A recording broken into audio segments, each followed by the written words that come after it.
Hello YouTubers, this is the noobifier, and this is a big one. Today I ask, is enough enough? The question sounds really negative and salty, but you know this channel is based on simplicity and no bullshit. I'd ask that you hear what I have to say before passing judgment, and it's critical that you offer your ideas and feedback within the comments. I love this game and I want it to be successful. My goal today is to pull back the layers of the pledge system that we're currently all forced to deal with. It's frustrating for the veteran backers, and imagine how overwhelming the store is for new players just starting out. The new player experience has continued to become worse and not better.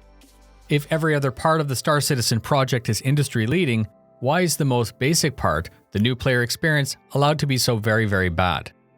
3-month, 6-month, 1 year, lifetime, 2, 3, 4, 5-year anniversary packages, game packages, standalone ships, standalone packages, concept sales, Squadron 42 add-on, War Bond, credit, concierge-only packages, multi-ship sets, multi-ship game packages, discount codes, cross-chassis upgrades, melting, unmelting, quarterly buyback tokens, gifting, and ships that are only available for 1 week a year.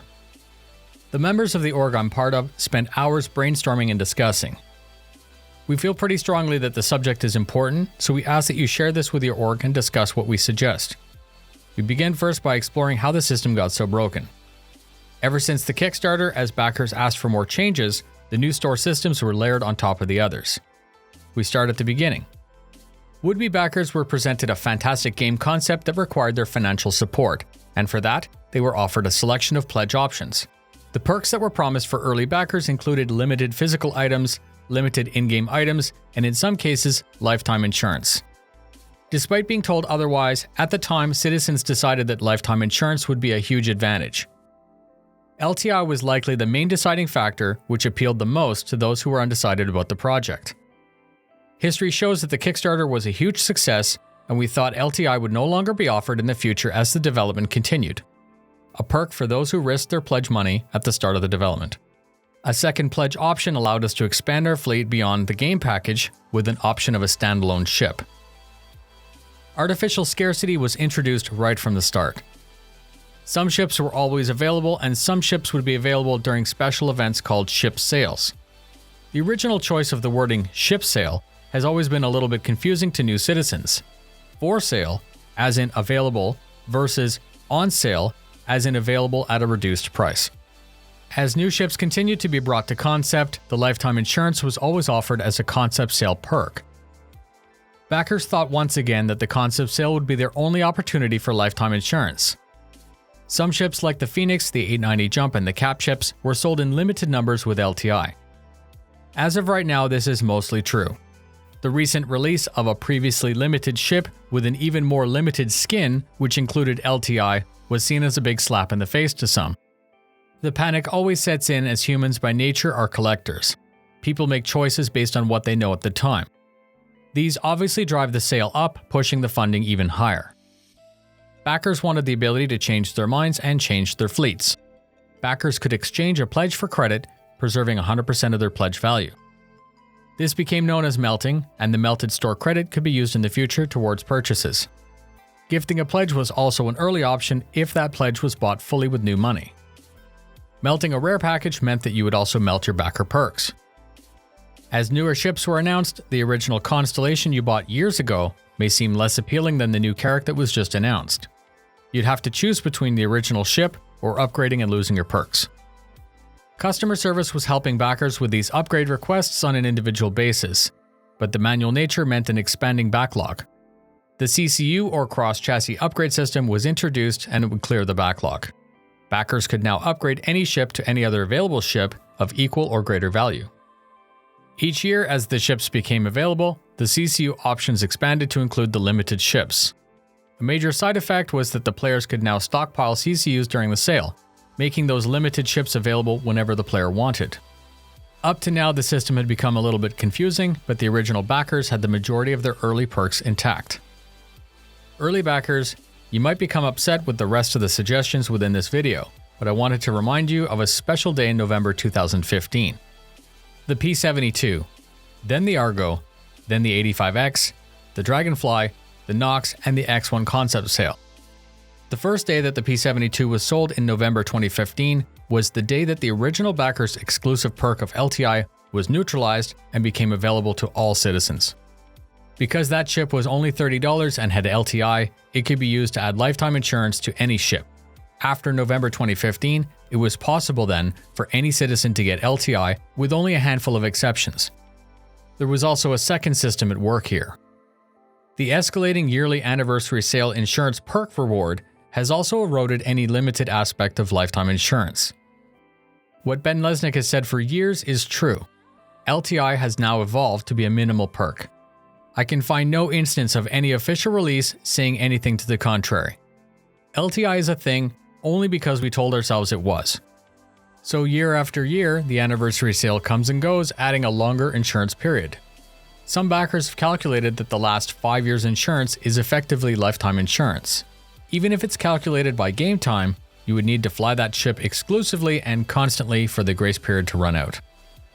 Next year should be 6 year and 7 after that.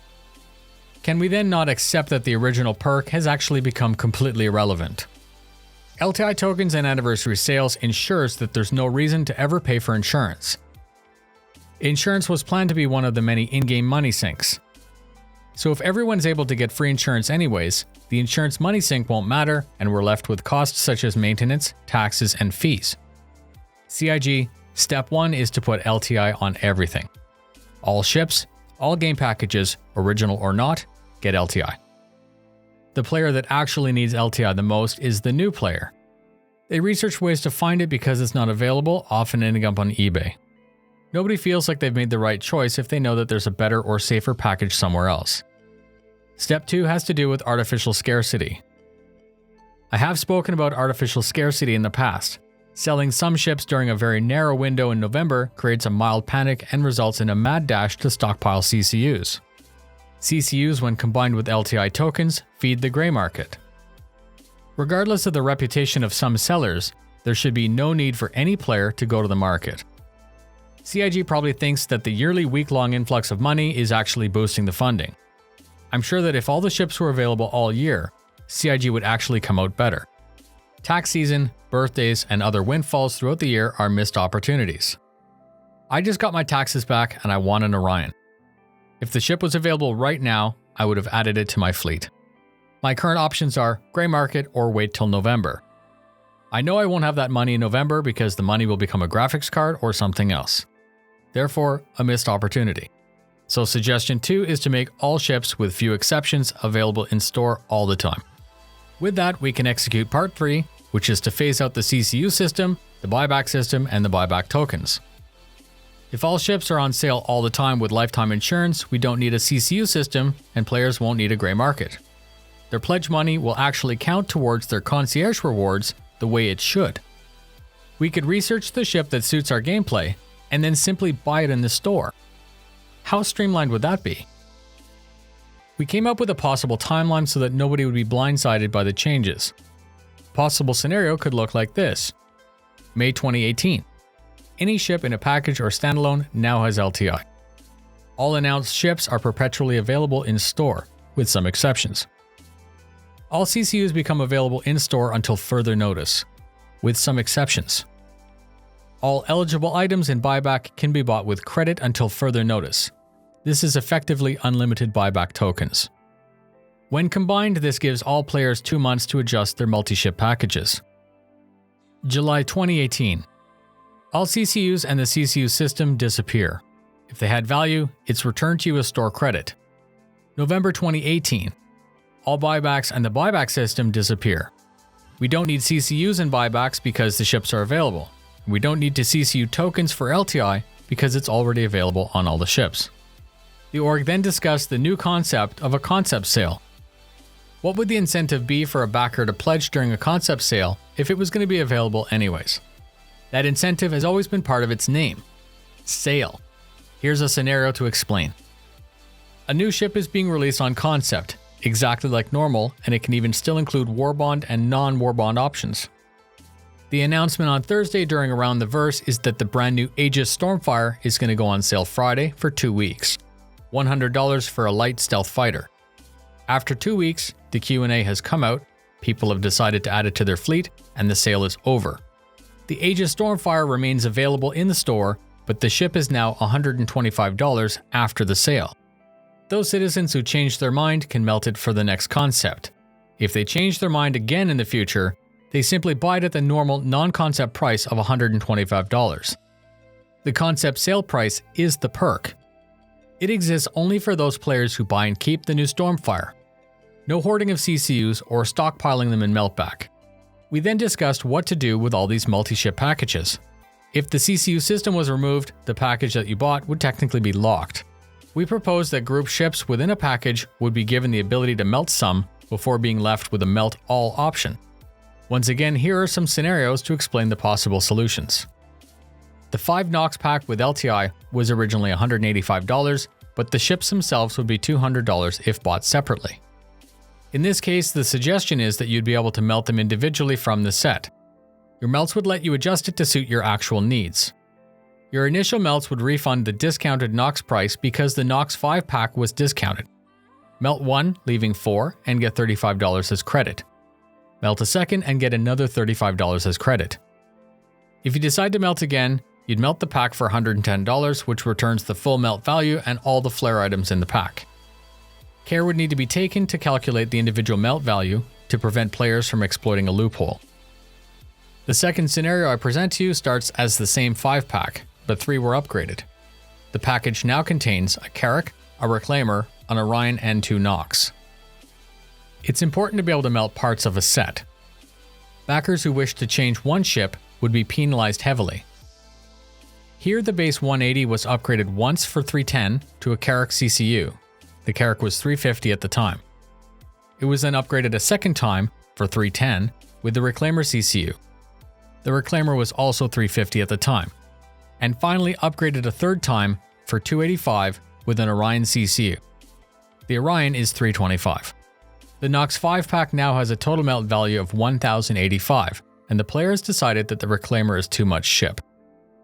Melting only that one ship from the pack, they received $345 because the Nox donor was discounted. The backer bonus for being early was the original price of $350. When a new citizen decides to get a Reclaimer, they pay whatever their current price is. If the backer who's just melted the Reclaimer out of their 5 pack wants a Reclaimer in the future, then they just go to the store and buy it at full price. And finally, any ship package with a game account or flare items or physical merchandise can be dealt with exactly the same simple way. Just like the previous example, individual ships can be melted out of a package for their weighted value. Once you have only one ship left in that pack, your next melt would also return the ship, core items, which include the game package and any flare. I can see customer support helping citizens case by case to correct for very big blunders, but for the majority, they would just use that melted credit to buy the fleet they want. There's one final, very important part of this plan. The original backers who risked their pledge in 2013 and 2014 so that we can all enjoy the game. Those backers enabled the project to begin with and paved the way for the rest of us. So if LTI isn't exclusive, why not say thank you to those special backers with a set of in-game items?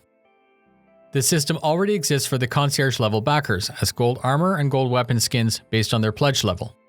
So based on when we backed, let's come up with a set of perks. What would be wrong with giving a backer from 2013 a decal or skin to be used on all of their ships? A weapon skin, hanger flare, or whatever seems appropriate to say thanks for risking early so that we could have this game. So that's it. I know it's far from perfect and very long for my channel, but I hope it's a strong starting point. It's now up to all of us to take the time to discuss it with our orgs and friends. Please post your suggestions in comments or simply say, yes, I support that, or no, I don't. Hopefully CIG can take our feedback and bring the store system in line with the rest of the game. The store is one of the oldest and most important parts of Star Citizen. It's the first thing a new player sees. Let's give them a professional first impression of the game project. Thank you very much for spending your time with me. I always try my best to bring you cool subjects or informational videos to help you stay current. Fly safe, and I'll see you in the verse.